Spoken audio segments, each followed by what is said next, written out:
I love protein. Increasing my protein intake has helped tremendously in my weight loss journey. I felt stronger, I felt fuller, I felt like I wasn't hungry all the time. That also meant that I could better commit to intermittent fasting, which has also been really helpful. So protein is like a big win. But do you have to have like a certain type of protein or get it from a certain source to get all of those benefits? Do you really need to buy protein powders? And am I really gonna lose weight by just having a protein shake a day? And those are all really good questions. I've had them along the way as well. And so today, let's talk about those. I'll give you the answers. So let's get started.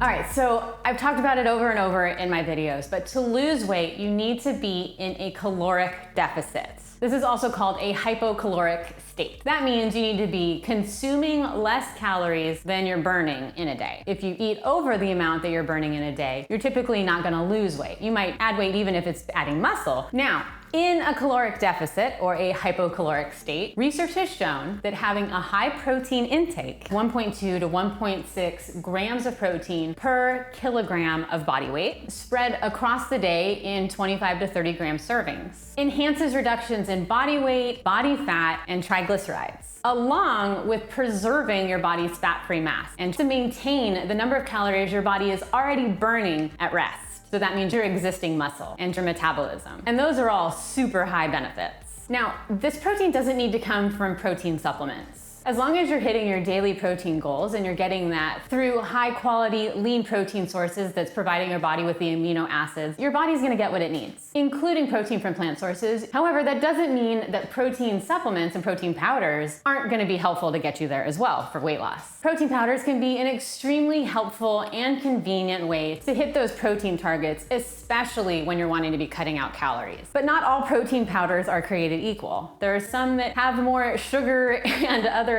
ingredients in them than protein. So you need to pay attention to those because they vary dramatically. Whey protein has actually been tested in studies for this purpose, but it doesn't have to be whey protein. The intervention group had approximately 75% more protein intake, which, as we've discussed, is really helpful for the body. Pea protein has actually been shown to be just as effective as whey protein in promoting muscle growth. So as long as you're hitting your calorie targets and your macro goals, protein from any high quality source is gonna do the trick.